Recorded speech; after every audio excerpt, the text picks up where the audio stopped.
Violence breeds violence. So there's because a couple of strategies we want to deal with. So as somebody approaches me, and the guy approached me, said, John, if John starts looking, say, are you looking for, he starts being verbally aggressive to me, like or threatening.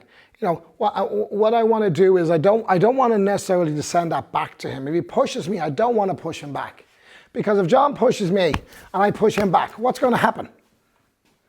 The whole thing is just going to escalate, isn't it? So even though I think it's not my fault, yes, it's quite instinctive if you're pushed.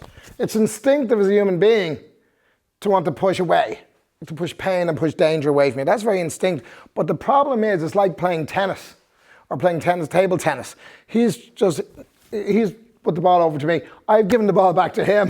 That ball is going to come back a lot faster and a lot aggressive. And there's a whole escalation of violence. The other thing you don't want to do is you don't want to be rude to somebody. You don't want to threaten them. Any of these things, all are going to escalate the violence, okay? So really what you want to do is, at step one, is to try and be calming, try and just leave. So if John comes up to me and goes, hey, listen, I didn't see it. Listen, I'm going to get out of here. Listen, I'm really sorry about that, but best luck. See you later, out of here, okay? So you want to use that space. You want to control that space. But you really have to remember, from a self-defense perspective, and this becomes very important for later on, is our job around self-defense is to exit. We're not into combat sports here. This is not an MMA fight. This is not a boxing match where there's points and referees and everybody shakes hands at the end. Okay, this is potential life-threatening situations. And the best way to survive those is not be in them. Is to recognize them and avoid them. So we're going to practice in the face of aggression now. So John comes up to me and I'm going to go, he might maybe ask me for money. And I'm going to say, he's going to ask, sorry, I haven't got any money. I'm really sorry, pal. Sorry, and just best of luck, and best of luck to you, pal. See you later. I'm out of here. Best of luck, okay? And we're really just going to practice controlling our space, not getting drawn in, but very much having the intent to leave. So let's have a go at that. One person's going to come up. They're going to become a little bit more insistent. The other person's going to get their hands up. You're going to be nice back to them. Remember, no threats, no physical. Just literally manage your space, be nice to them, and leave. Okay, have the intent to leave, okay? So let's practice that. Let's go. Just go.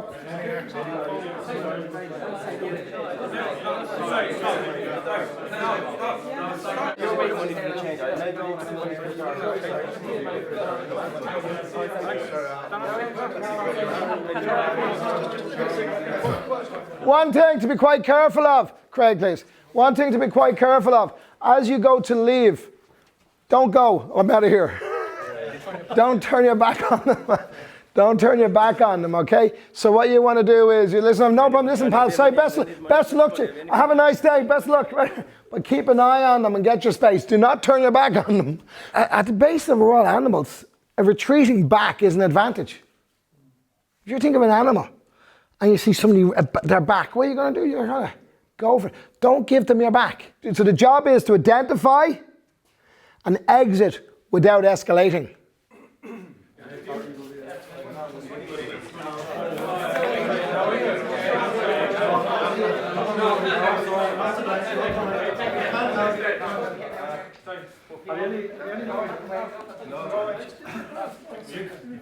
And as if I've said no to John and he keeps coming, that's a very big deal.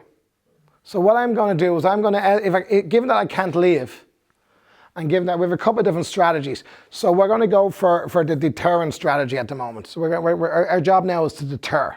I want him to realize I'm not a good victim, and I also want to prepare myself for the possibility of conflict if this happens. So what's going to happen is John comes up to me asking for money. Give some money, will you? I say no. Give some money. And he keeps coming, okay? So this was going to happen. So John comes up and goes, hey, how are you doing? Some change, pal. Sorry, I can't help you. Actually, I can't help. Listen, dude, leave me alone. I want you to go away from me. I want you to go away from me. Okay? Okay, so let's go again. So he comes up, hey dude, how you doing there? No, listen, I can't have. Actually, please, can you stay back, please? I want you to stay back. I want you to stay back. Stay away from me. Okay, so that's a little bit, that might seem to be a little bit aggressive. But what we're doing is we're playing with the idea of a continuum. Now, I raised that up and I went through like all the way up to almost police-like commands, okay? But I went up in levels. Okay, now the level you need to take is very much depending on the level you're dealing with. But one of the things that we have to notice here, and this is so, so critical, is I said no. And the way you need to think about your no is you need to think about your no as if it's a tripwire, as if it's an alarm. Like you ever see in The Walking Dead, anyone see The Walking Dead? Where they'll actually put tin cans around the trees, yeah? With little wires, so that when the zombies try to come in, they rattle the tin cans, yeah? So what I've actually got a perimeter here. This is my safety perimeter. And this guy, I've said no. I've given an instruction that I do not want to be part of this conversation. And this guy has chosen to push through my no. Now, this comes from this idea of no, of a no being broken, being breached. It comes from Gavin de Becker's work. Gavin de Becker wrote the book, The Gift of Fear. And Gavin has in his book has a saying, and it's someone who ignores your no is trying to control you. So we have a real, it's a very much, we call it a tripwire. My no tripwire. So I have the saying, it starts with no. Okay, so if I say no and this guy keeps coming, my preparation and my expectation of something going wrong needs to go way up, and my state of readiness needs to go way up. So there's two things happening here. As I do it, I'm actually raising my voice for a couple of different reasons. What's happening when I raise my voice, do you think? Yeah, so now I'm basically creating a scene so that if there's other people around. It's also very important, if you need to ask for help, you need to specifically ask specific people for help. People will not help you in general. So you say, you in the red, because everybody else is wearing black.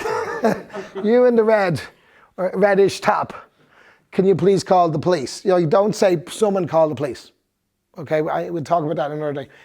So the other thing is, I need to be clear to him. I need to give him a message that I am actually not going to be an easy victim. And the other thing I need to do is to raise my own adrenal levels.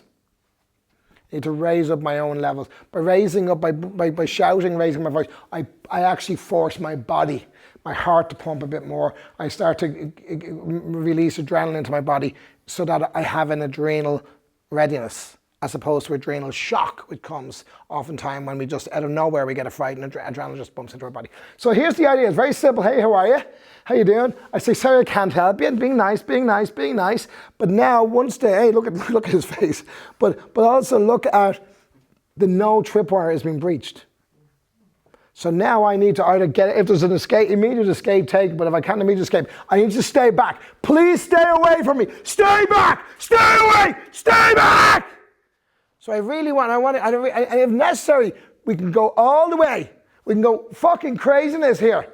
Because John's going to come at me now. Stay away! Stay away! Stay away! Stay away! Do you want to fight that person? No. Do you want to fight that person? Some people might choose to, but they ain't going to be a kick. They're not going to be easy. They're going to bite. They're going to scratch. They're already spitting. All right? Like, this is not going to be easy. This is not going to be simple. That's your job. So we're deterring now, okay? Deterring. So first of all, our thing is we interrupt. How you doing there? Assess. Now we notice our no tripwire. No tripwire approach, our job is to deter. So what I want you to do is to go in and start out being nice. Start out being nice. Get in there, have a little game. And it's amazing. And then fucking change. And then, even though this is a class, I guarantee you, don't you feel it? Because your body, the way your brain works, it picks up these signals before your neocortex does, and it reacts to them anyway. The body and the brain reacts against microfacial expressions and against posture automatically. If I go up to Dave and I go, hey, how's it going? But then I fucking go away. His body will have already reacted to that before he will have processed it.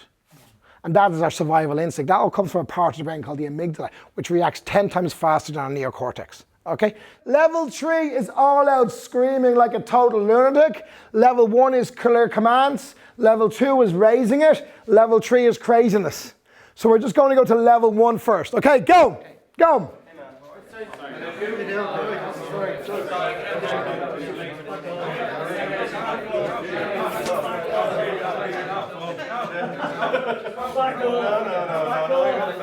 Okay, switch now and bring it up to level 2. Let's bring it up to level 2. Let's go, level 2. Chanzi.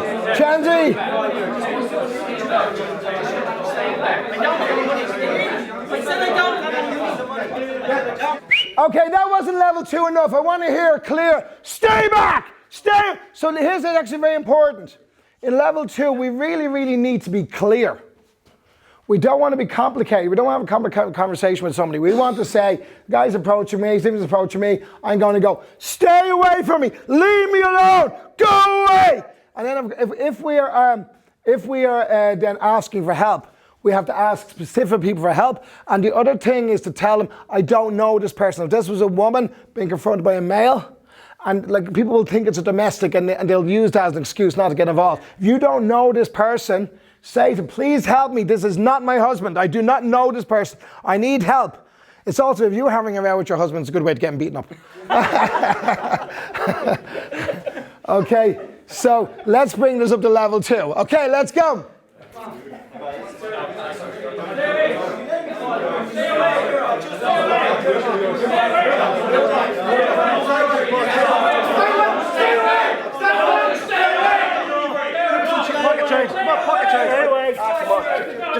Back off.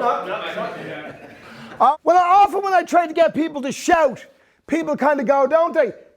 John, people kind of go, I tell people to shout, I say, stay back, stay away. And people in the class, particularly beginners class, go, oh, I don't want to shout. Oh, they kind of go, oh, please don't make me shout. Oh, can I just stick my fingers in his eyes instead? Because they don't want to shout. They don't want to shout, because shouting is rude. But these people who won't shout think they're going to quietly stick their fingers in someone's eyes. No, they're not. No, they're not. If you won't shout, you won't stick your fingers in their eyes. Because you haven't raised the level of aggression. You haven't got it in you. So this is something you can just practice. Just raise your voice. And when you raise your voice, you increase the adrenaline in your body and you increase your capacity for aggression. So you're motoring yourself. You're working your aggression motor. Okay, so that's where you start. Okay, so what really I want to see, stay away, stay back. You'll see this in martial arts. You'll see this in people lifting weights, don't you? All of this is this cycle of energy. Okay, so basically, let's go. I really want to see fucking craziness now, right? I really want to see you get into this because there's a whole lot. Because what we're doing is we're anchoring aggression now. Remember, we're anchoring aggression. Okay, let's go. Stay away! Stay away! Stay back! Stay back! Stay back! Stay back! Stay back!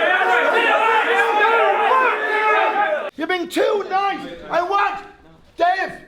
Stay back! Stay back! Stay back! Stay back! That's what I want.